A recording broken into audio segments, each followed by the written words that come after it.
Welcome to Come and See, your podcast for finding truth in a world of chaos. Brought to you by All for Jesus Living Waters Ministry. With host and founder Richard Case and co-host and retreat leader Kathy Ricconi. Join us every weekday at this time to discuss news, spend time in the Word, and receive answers to your personal questions about living life in God's truth. And now your host, Richard Case.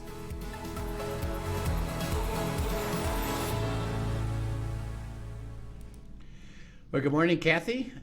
Here we are in the Covenant, and we're airing this on Monday, May 2nd. We're in May. How about that? Good morning. Happy May. We're in May. May's a great month. You know, people who have May birthdays, just phenomenal people. Yep. Just saying. We will have aired, but when you actually right before this, you're heading for Turks and Caicos. Yes, so that'll be when this exciting. airs, So I will have. We probably won't be able back. to share about that until middle of May, but it'll happen in April. So that'll be fun. What a great time! And is it just you and Dan? Or are you going with kids? No, Dan and I and Anna. So Anna turns 18 just a couple days before we leave. And it is her April vacation at that point. In New England, in New Hampshire, we actually don't do spring break. We have a winter break, and then we have an April vacation. So we get a week off in February and a week off in April at the end of each of those months, which is nice because you do, especially that February one, you want to get out for the winter a little bit, see some sunshine. But we'll be going down, just the three of us for that, and meeting up. Actually, Reagan. Reagan's family is going to be down at Turks and Caicos too, at the Beaches Resort, and another one of their best friends and her mom is going to be down there. We'll be enjoying time with all of them and on our own. So we've made Anna promise we get some good family time as well as time with her friends. So it'll be good. It'll be a great week. Yeah. It's really exciting. She's going to be 18. That's just wild. My baby, 18. I don't know about that. It's when your babies start having kids, then you really know. And then your little grandkids go up and they start, I got a couple grandkids that are ready to have kids. So, wow, that's going to be something. That's crazy, right? So as we were talking about the covenant and finding truth in a world of chaos, is that the world is chaotic. We've talked about the economy, and it will already have been announced when this airs that the inflation rate is going to be the highest ever, in 40 years. And what happens is, by the way, that the statistics are, there's a gathering of data on lots and lots of different things that are accumulated, by literally an agency that is required to collect the right data, report the right data, and then help and understand it. Well, they get it, and they're out basically looking at, like inflation is kind of simple. Is you keep track of certain items. Right. So you can, actually in their database, you can look back a year from now and say, well, it used to cost X, and today it costs Y, and that determines the rate of inflation. And by the way, and the government was, this is a little bit that contributes to the chaos. That literally we would say, well, since 2008, there's been zero inflation. So, and I would tell Linda that, hey, there's zero inflation. So, don't expect to have, more allowance or whatever. And she said, Rich, have you gone to the grocery store lately? You go shopping with me. I want you to go shopping with me. And what they did is they took out food from the calculation. And Which is an interesting thing, because that seems to be the thing that hits people the hardest. That's what's so strange, is that they really manipulated it so that there was inflation, but they took out things. They took out the two the two things. It's really hilarious. The two things that everybody has to have: food and fuel. Yeah. And now is that still as they're calculating, because there's a really high number, like 8.4 was what was released, when we're taping this. They Is don't food include and that. gas They don't in include, that? no, they don't include They're that. not If in they that had to put either. gas Wow. in there, if they'd have put food Yeah, and that'd gas be crazy, in it, I right? bet it'd be 12 to 15%. So anyway, they get the statistic, and then they I believe what they do is they literally have a meeting at the White House and say, here's the numbers. Right. And the White House then decides how they're going to spin it.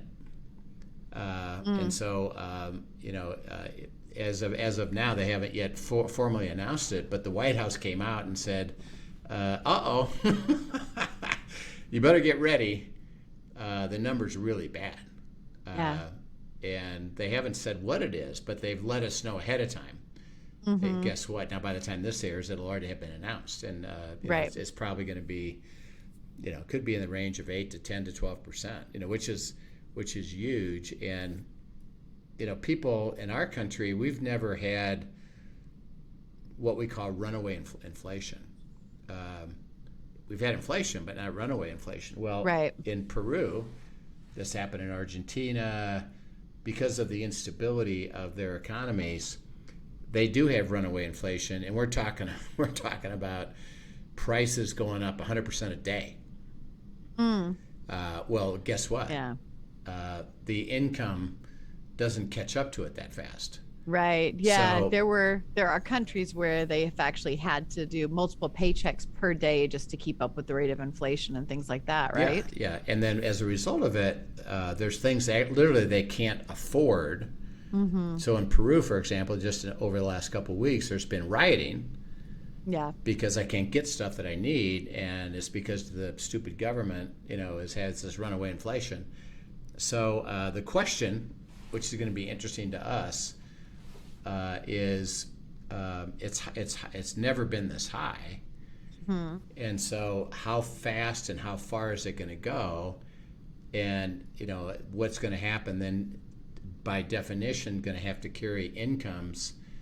Is going to have to catch up to it. If they don't, you get to a place where there's certain things you just can't afford to buy because you don't have the money for it. That's the impact of inflation. And by the way, it's we talk about this on End Times Friday. We'll talk about a little bit more this next week. Well, actually, we won't because we've already taped that. We'll talk about it coming up. You're right. We've worked at getting that piece of it a little bit closer, actually, through your suggestion, Kathy, which was good. But fundamentally is that they said that the way we borrow, and by the way, what the government does is spend that money that they borrow. So there's two pressures on both sides of it. One is the debt is increasing, which means that the interest on that debt, which does have to be paid, takes away government funding from other things, and then they fund things for which they don't have money for. But it's kind of artificial stimulus that doesn't let the market kind of establish its center. As a result of that, inflation comes because there's spending of money, but it's being artificially created. So inflation comes. Well, the argument by the monetarists who talk about that borrowing doesn't matter is that they said it'll settle down. There's not going to be any inflation. Well, it's proven to be not true. Which, by the way, economic theory said it's not true. Right. But right. you can wish it away, but it's still going to be happen. And of course, for us, it's when I got to go out to spend more on gasoline, for example, which whether it's in the bucket, what they call the basket, or not, I know it costs me more, right? And I have less money than to spend on other things, so it hits my pocketbook. Well, for believers, particularly that now that we're in this spot that we kind of haven't been in a long time. Now we went through, remember 2008. Right. With the kind of the collapse, so everybody wasn't affected by that. But Was the inflation rate wasn't like this though. That was no, more no. really centered around the real estate market, right? That was around the what they call the popping of the bubble, where there were loans and there were bad loans, and it was universal. Interesting enough, it was worldwide. Right. And now back to the 70s, though. Did we have this kind of inflation then? We've had inflation, not to this level, but we've had inflation. Okay. There's been periods of inflation. So that, but the Federal Reserve would work at it until it stopped. Well, right. And I got affected by this because I made a few big mistakes, but it was when Jimmy Carter, this is in the late 70s, right, when he was president. I mean, and we couldn't imagine this today, but the prime rate went to 22%. So your mortgages, that's unheard of. It was like in my mind. It was unfathomable in a sense. And of course, what it does when it went that high, and they just kept raising. And Paul Volcker, I remember him particularly, was the Fed chairman. He came out and said right when it's happening, and inflation was happening. He said, "I'm going to single-handedly control it and get it back to normal, even if I have to take the interest rate above 20%," which he did. And so businesses obviously stop borrowing. They have a recession. The mortgages, I mean, we couldn't fathom this today, but mortgages were at about 16%. Wow. Could you imagine that? No. We couldn't imagine that. Not at all. And so what should happen is that the Fed should have, and they've signaled they were going to, raise interest rates, and they should raise them fairly quickly and fairly rapidly. Because what that does is that takes borrowers out of the system. Well, right. then I can't afford it. Like, for example, if they raised it properly, right now the mortgage rates should be 6 to 8%, which would go, interesting enough, back to more of a normal place. And therefore, our very first house we bought in 1995, 96, 7% mortgage rate. 7% mortgage. And that was normal. And that was a good rate. We thought that was a good rate. Yeah, and you factored it in, and the price of the house, of course, fit that. So, right. What happens is that if it went to that level, which is what it should do, well, first of all, the housing market would cool off. Yes, it would diminish in terms of the number of houses sold, and it'd be more difficult to sell a house and buy a house. But you would find, okay, the price fits my 7% mortgage payment, because it's really, interesting enough, it's not about the rate, it's about how much do I pay. Right. Every month. So by the way, if it's 2 or 3%, well, then allows me to, in a sense, overpay for a house, because so what? Now, the only so what is that your equity goes away. Right. Because what you bought a house for, $600,000 in a heated market at 2% interest rate. Well, if you go to sell it in a normal market at 6% interest rate, the house is only going to sell for $450,000. Right. And you lost $150,000, which is, that's going to happen. So usually what the Fed does is raise the interest rates until it stops, inflation stops. It stops through a recession, which they, in a sense, purposely cause. So the question is going to be, what are we going to do with this? Because they haven't really raised the interest rates. They did it a quarter of a point. They didn't raise it, and there's a reason for that. And they're talking about 4 more maybe or something? 4 to 5 more this year, supposedly. But they talk about it, but they don't do it. I mean, literally right now, with a report that they're going to get this prior to this they need to broadcasting, respond with that. They should raise the rate a point or two right away. They're not. They won't do it. Now, the reason is there's a reason for that. The debt of the government has become so massive that, think about, if you take interest from 2 to 3% or 3 to 4% to the government, well, that means 25% of the monies that they spend on other things have to go to interest. So that means they won't be able to spend their programming for other things, which, by the way, we're in a mentality of, so what, we'll pay for everything. So it'll just raise more debt and take more money out, and it's gonna run into a wall, basically. And they know that.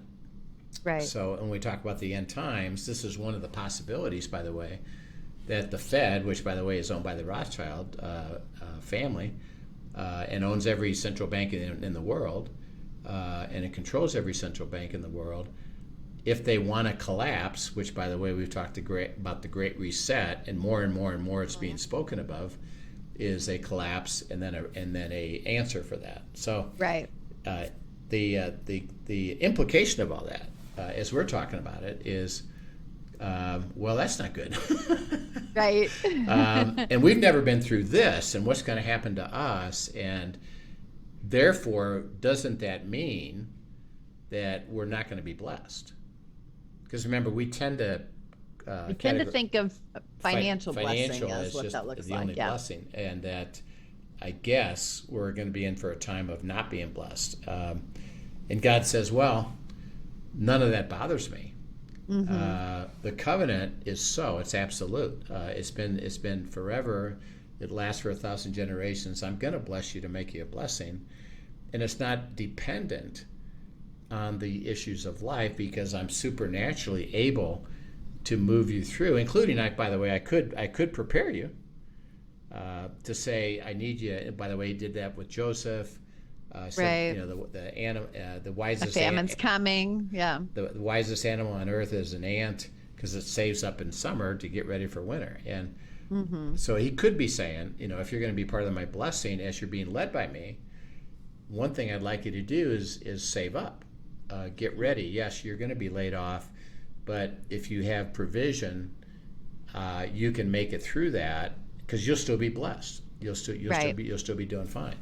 And in fact, sometimes the instruction, I know for Dan and I, actually pre-COVID, we had really received some pretty specific instruction about building up just some extra supplies in our house, but not for our own consumption. Right. The instruction was really, I want you to store some things up to be able to share and help others during this time. Right. And we saw that play out in just different unique ways throughout the COVID season of him just using us to bless others with things that they didn't have on hand. That's right. So that's right. But he said the blessing is so, and we're trying to encourage people that it's important to walk, and then we're going to get into that now of what's our role in this. We've talked about, I'm going to bless you to make you a blessing. It's absolute. My covenant is so. The privileges of the blessing are, I'm going to give you peace. I'm going to give you shalom. I'm going to give you restoration. There's a couple that shared April 14th and April 21st, a great story of redemption, of covenant living, of difficulty and unbelievable stuff that was going on in their lives. And God says, if you have a heart to go, I'm going to restore you wholly to the beautiful life that I have for you. And remember, it's not over. It's how about now? And so much healing and starting fresh for them. Great story of that. So that, remember, blessing is broader than just financial. And he said, I'm going to give it to you, and I'm going to give you abundance. I'm going to command blessing. I'm going to be faithful to that. I'm loyal to that. Well, we've kind of finished that section of the privileges. We'll talk a few more, but we're going to go into now is, we have a role in it. Because remember, a covenant is literally, in the Bible, it's called an agreement. Right. That's really what Which means there's two parties in it, right? There's two parties to it. And it's not a one-way deal. We know that from God's side of it. He says, I can meet my obligation. I can deliver what I say all the time. And not only can I bring it, I can create it. That's the cool thing, is I can make it happen. And he's always ready to give it. And so it would be the equivalent of, and we try to give this simple explanation. And I think you just went through this when you sold your father's house. Well, you offered it. You had the title to it because it was given to you through the estate. And you were offering that house and you had the title to it, and so somebody came along and said, I'd like to buy it. Right. So you signed a contract, an agreement. Okay, now, when you sign, this is important, when you sign the contract, did that give them the house? No, they No. had to also carry out a part of the agreement. Yeah, so it's set up, see the possibility. And so when you look at God's statement about the covenant, I've got a contract with you. Mm-hmm. I promise to deliver what I have, but at the moment, and it's what I call, it's potential but not guaranteed.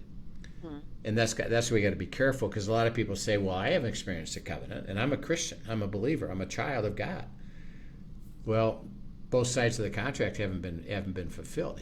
The contract's been signed, but it hasn't been delivered. So that you signed it, and then you said, okay, we're going to show up at closing, and you show up with the deed, mm-hmm. the ownership of that property. Now, what do they have to show up with? They got to show up with the money. The money, the agreed upon amount.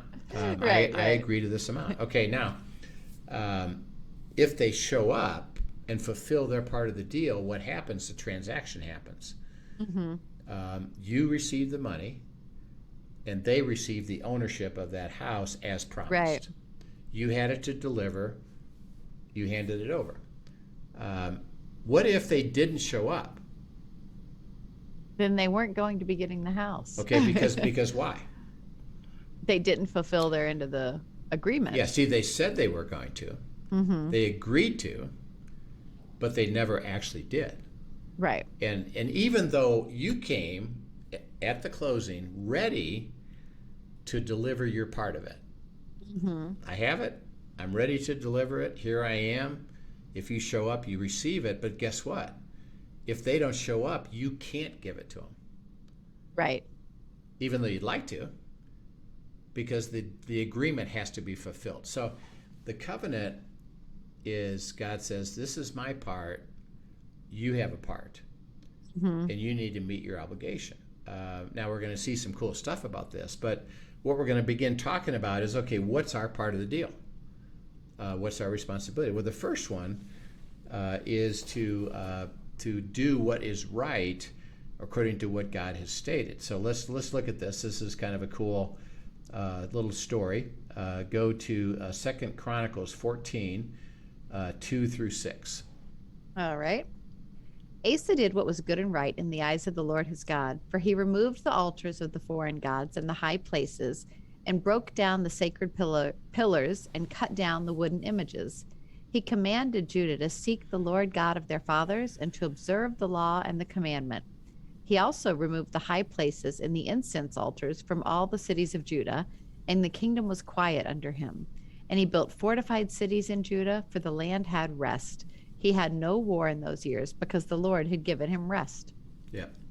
So this is the story of Judah. Remember, Israel has been split, in a sense, into two pieces. Mm-hmm. Israel, which was the 10 nations, or 10 tribes, basically. Not nations, but tribes. And then the two was Judah. Judah was the smaller of it. But because of, and this went back to Solomon, who obviously was blessed and created the wealth of Israel, because God gave it to him. Well, he had two sons, Rehoboam and Jeroboam, and this is where the failure of God's covenant occurred with Solomon, and he told Solomon, and interesting enough, you can read this. Solomon himself spoke it, and this is in 1 Kings. He says, if this is Solomon, because David had talked to him about the covenant. If we follow God, we're going to receive. We're going to continue to be blessed. And if we stop following God, we're going to have the blessing taken away. And actually, He's going to discipline us. He was told to him. Well, at the end of his life, he stopped following God. and he didn't raise his children, Rehoboam and Jeroboam, to follow him. So they were two basically self-centered people in the flesh. They had everything, and what did they do? They went to battle with each other. And Jeroboam take over Israel, and he split that. He had the 10 tribes, and Rehoboam had the 2 tribes, Judah, and Jeroboam defeated him. And so Rehoboam was struggling, but he didn't conquer the whole thing. So then there became a series of kings, offspring and kings, on both sides now, Israel and Judah, and a lot of times they fought each other, which is kind of hilarious in a sense, that they had the opportunity to both be blessed, and they fought each other. And when they didn't follow God, then they would have lack of peace, war with other nations. They would have trouble, economic problems, all kinds of stuff happening. Well, here we got Asa, who is now stepping into the king, being the king of Judah, which again, think of Jerusalem and Bethlehem as kind of the geography of that. Okay. And his father and his ancestors, think about what he did. They were Baal worshipers. And by the way, Baal worship is sacrificing children. So they were sacrificing children on the high places, which is, and we probably sometimes should even go into what that looks like today. But abortion is kind of a big part of that. And interesting enough, in both London and in New York are images that have been placed of Baal. It's really interesting. Yeah, it's really interesting that it's not only kind of attached to it; it's actually they're purposely worshiping Baal, and they're trying to recreate that very same thing, and sacrificing children. So they're worshiping Baal. They're not following God. They're not abiding in the Word. They're not looking at the Word. They're not following it. Okay, so what does Asa do? What does it say? He actually takes down all the idols, and he's cleaning house. We're going to go back to doing what we're supposed to do, because it says doing right in the name of the Lord. Well, how did he know right? Where did that come from? From God and from the commandments that had been passed down. From the truth of the Old Testament that God had spoken, and that he went back and reread it and revisited it and said, I have a heart. We're off kilter. Yeah, he says, I have a heart to walk with you. I have a heart to, so what do you want me to do? And God gave him instruction. Tear the altars down. Break up those barriers. Get rid of the high places. Stop sacrificing children. And come back to abiding in me and walking with me, which it says Asa did. And everything that he was instructed by God to do what was right. And again, the simple answer to that is, well, how do you know what's right? Ask God. Go to his word. He'll tell you. See, he'll tell you, well, here's what I have for you now. And even there in Asa, it didn't say, we're going to take every little piece of the Old Testament and have you do it. It's just, well, right now, these are the most important things. Right. And God spoke it to him, and then he followed it. As a result, it said he did what? He got peace, he built, he restored, God restored things, and he had great peace. And he had a season of rest. A season of rest. Why? Well, because the covenant was waiting for him to do right. And we'll carry this forward in terms of doing right. Okay, go to verses 26, 4 and 5. This is 2 Chronicles 26, 4 and 5. Do you have that one? That is not one you had me pull up, but okay. I can get it real quick. That's okay. Do you have 31, 20 to 22? I do. Okay, do that one. Okay. 31, 20 to 21. Chapter 31, 2 Chronicles 31, 20 to 22. Okay. We have different numbers written down here. That's okay. Thus Hezekiah did throughout all Judah and he did what was good and right and true before the Lord his God. And in every work that he began in the service of the house of God, in the law and in the commandment to seek his God, he did it with all his heart. So he prospered. Okay. So it said that he did everything that was right. Again, just think of the simplicity of that. Based on what? Based on what God told him. What God told him. Yeah. And really what he said is, the reason I'm doing this is because I have a heart to do what? Mm-hmm. To follow God. To follow and seek God. Mm-hmm. Well, okay, there's the beginning of the definition of it. It's doing right is really, God says, really, in a sense, back up a step. It's I don't want you to perform it out of duty. Do you have a heart to follow me because you know that my will is best and none better? I'm going to deliver the covenant to you. Right. And if you have a heart, then he says, I will honor that by instructing you. And then you will follow me because you have a heart to follow me. Right. And you don't look at it as, okay, fine, I'll do it. If I have to do that to get the blessing, okay, fine. He says, actually, if you approach it that way, you can't get it. Right. Because then you're chasing the blessing rather than chasing blessing, him, really. And you're trying to do it similar to what we've talked about with Esau and Jacob. Mm-hmm. Is that Esau, after he had lost his blessing, said, okay, I tell you what, okay, fine, I'll do it because I want the blessing. Interesting enough, that's when he couldn't get it, because God says, and it says in Hebrews, which is beyond us, God hated Esau. And remember, the word hate isn't I hate you personally. It's right. That I have such a adverse reaction mm-hmm. to your manipulation. Right. Because it's not a heart thing. And it's the heart. It's the heart. Exactly. So when we talk about doing what is right, it starts with just a simple, do you have a heart to do that? Mm-hmm. And the right is determined by God, not you.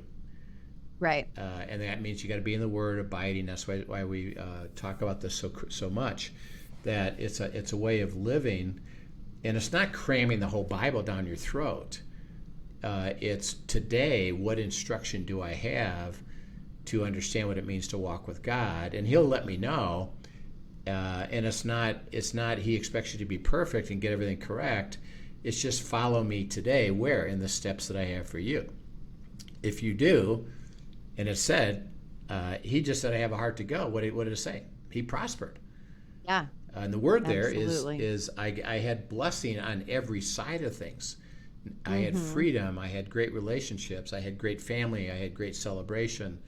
I loved what I did. He did get financially blessed, but that's not the single definition of prosperity. Right, absolutely. Or that he had more. It doesn't mean I had great wealth. It just means I enjoyed life with God. So mm-hmm. We'll pick this up again tomorrow. We have lots to talk here about doing what's right. And it starts with, as we're seeing, seeking God, have a heart to follow God. He will give me the instruction of what's right to draw me into what's right, so that I can enjoy life, so that He can deliver the covenant. And that's going to be something. By the way, we can walk away from it by doing what? I don't care. Yeah. I don't care what God wants. Well, then He says, okay, then I can't give you the covenant. Yeah. So much of that heart posture you're describing, I know we'll talk more about this, is really comes down to surrender and trust. It does. Yeah. Being willing to surrender our will to His, just like Jesus did. That's right. And then to trust Him to lead us into what is His best and His purposes. Yep. All right. Well, we will pick this up again tomorrow. We've got lots to talk on this whole Sounds section. Great. And this will be fun. We'll try to go slow through it, and we'll look forward to it. And again, if you got questions, send it to questions@afjministry.com, questions@afjministry.com. And we'd love to have it, or you can put it on the YouTube comment section, which we've gotten. We'd love to answer them, and then Kathy, we will see you tomorrow. Sounds great. Have a great day, everyone. Thanks for joining us. Yeah. We'll talk to you soon. All right. See you soon. Thank you for joining us for today's episode of Come and See, your podcast for truth in a world of chaos. Brought to you by All for Jesus Living Waters Ministry. Send us your questions and comments, and tune in tomorrow for more answers to your personal questions about living life in God's truth. Remember, God's will is best and none better. His truth brings peace in this world of chaos.